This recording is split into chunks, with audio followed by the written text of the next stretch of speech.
राष्ट्रवाद, हिंदुत्व, विकास, ये तीन मंत्र हैं मोदी ब्रांड की राजनीति के। आम चुनाव से पहले जहां पार्टियां सीटों के बंटवारे में उलझी रहीं, प्रधानमंत्री ने इन तीनों पर अपना फोकस नहीं छोड़ा। उत्तर से दक्षिण तक हर जगह अपनी पहुंच बनाई, नए साथी ढूंढे, संकल्प लिया, उससे सिद्धि मिली। देखिए रिपोर्ट।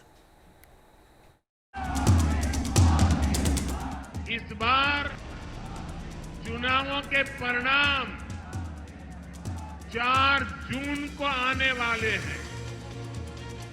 अब पूरा देश कह रहा है 4 जून को 400 पार।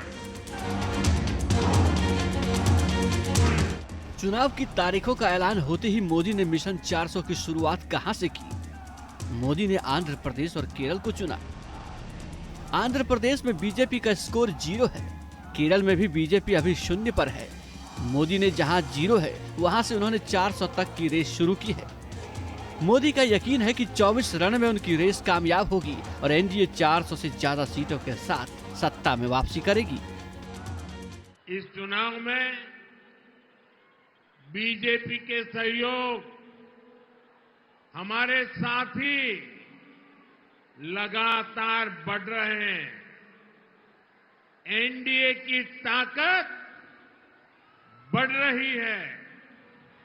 चंद्रबाबू नायडू और पवन कल्याण दोनों लंबे समय से आप लोगों के हक के लिए, आंध्र के विकास के लिए दिन रात आपके लिए काम करते रहे हैं। आंध्र प्रदेश में मोदी के मंच पर चंद्रबाबू नायडू आए। पवन कल्याण भी सार्वजनिक मंच पर एक साथ दिखे। नरेंद्र मोदी एक एक कर एनडीए के पुराने साथियों को साथ लेकर आ रहे हैं। 1, 2 और 3 सीट के लिए भी नए नए अलायंस बना रहे हैं। एनडीए के सभी विधायक बहुत सेवा भाव से। सबसे ज्यादा महत्वपूर्ण यह है कि मोदी देश के लोगों के साथ एक डायरेक्ट कनेक्ट बना रहे हैं। मोदी की जगह कोई प्रधानमंत्री होता तो फिर सरकार बनाने के लिए हिंदी पट्टी पर ही फोकस करता। मोदी की पार्टी जिन राज्यों में मजबूत है वहीं से ही सरकार बनाने का मजबूत बहुमत बन जाता है। यूपी में योगी आदित्यनाथ 80 सीटों की गारंटी दे रहे हैं। एमपी में बीजेपी का दावा इस बार छिंदवाड़ा भी जीत लेने का है। राजस्थान में पहले भी 100% का स्ट्राइक रेट था। 24 में भी बीजेपी को सभी सीटें जीतने का भरोसा है। गुजरात में मोदी 26 में से 26 सीट जीतते आए हैं। इस बार भी कयास लगाए जा रहे हैं कि 26 में से 26 सीट फिर मिलेगी। बिहार, बंगाल और झारखंड से लोकसभा की 166 सीटें आती हैं। बिहार और महाराष्ट्र में बीजेपी ने बहुत ही कॉम्प्लेक्स वाला अलायंस किया है। बीजेपी यहां अकेले लड़ती है तब भी जादुई आंकड़ा आसानी से पा लेती है। मोदी ने यहां अलायंस किया है ताकि एनडीए के नंबर को 400 के पार पहुंचाया जा सके और विपक्ष के हौसलों को उनके घर में ही तोड़ा जा सके। उत्तर, पश्चिम, पूरब, दक्षिण सभी जगह एक एक सीट का गुणा गणित, एक एक कैलकुलेशन मोदी को मालूम है। फिर वो नई नई ज्योग्राफी और नई नई डेमोग्राफी तक बीजेपी को ले जा रहे हैं। मोदी को मालूम है कि दक्षिण को जीते बिना 400 सीटों का टारगेट पूरा नहीं होगा।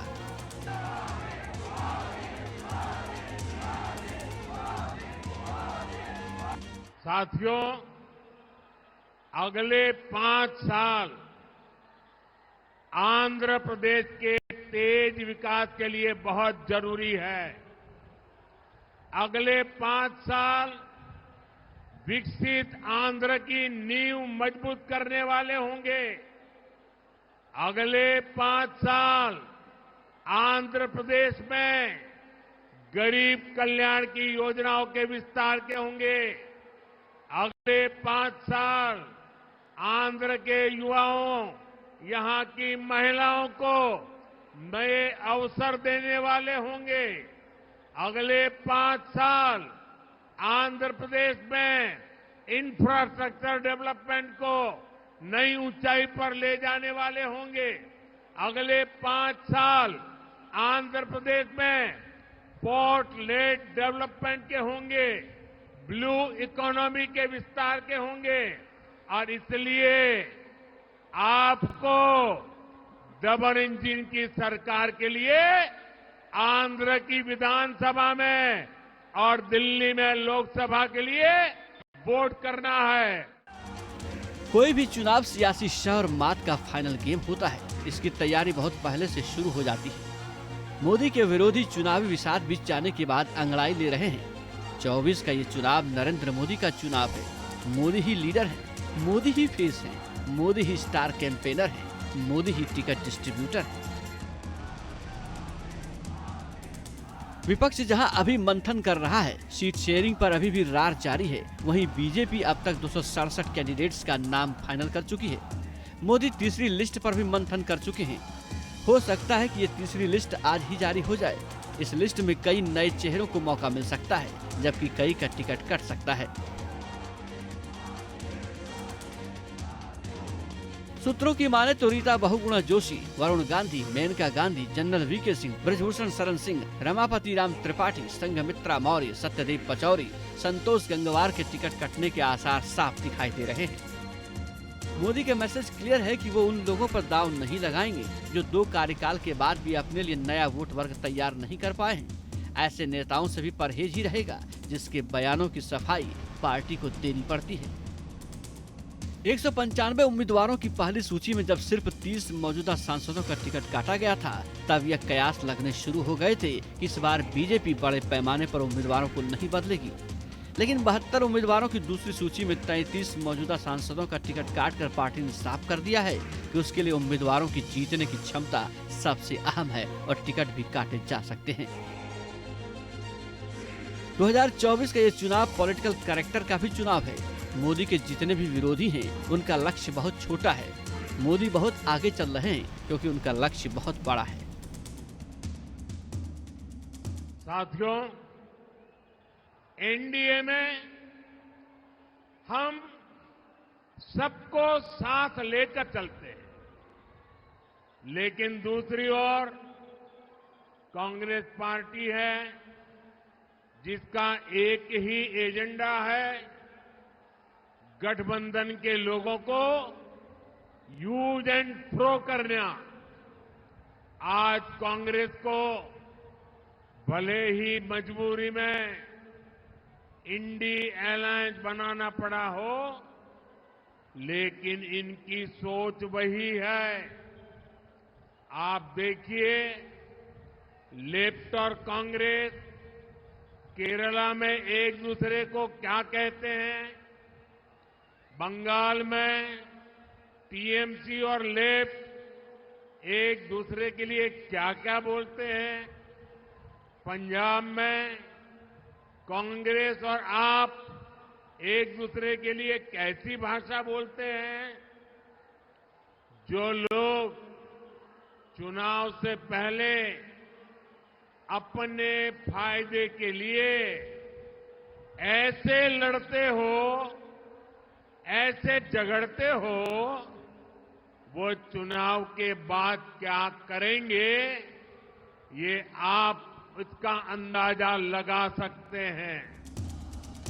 नरेंद्र मोदी बीजेपी और उनके सहयोगियों के लिए निर्विवाद नेता हैं। उनके नाम पर कहीं कोई विवाद ही नहीं है। सबको मालूम है कि बीजेपी जीतेगी तो मोदी ही प्रधानमंत्री बनेंगे। मोदी के विरोधी आज तक जनता को ये भरोसा नहीं दिला पाए कि उनकी ओर से पीएम पद का कैंडिडेट है कौन। TV news nation.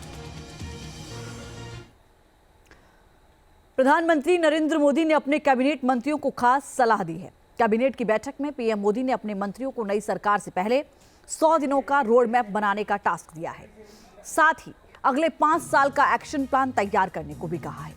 बैठक में पीएम मोदी ने कहा, कौन मंत्री बनेगा या नहीं, इस विषय पर ज्यादा नहीं सोचें और सभी अपने रोड मैप को दें।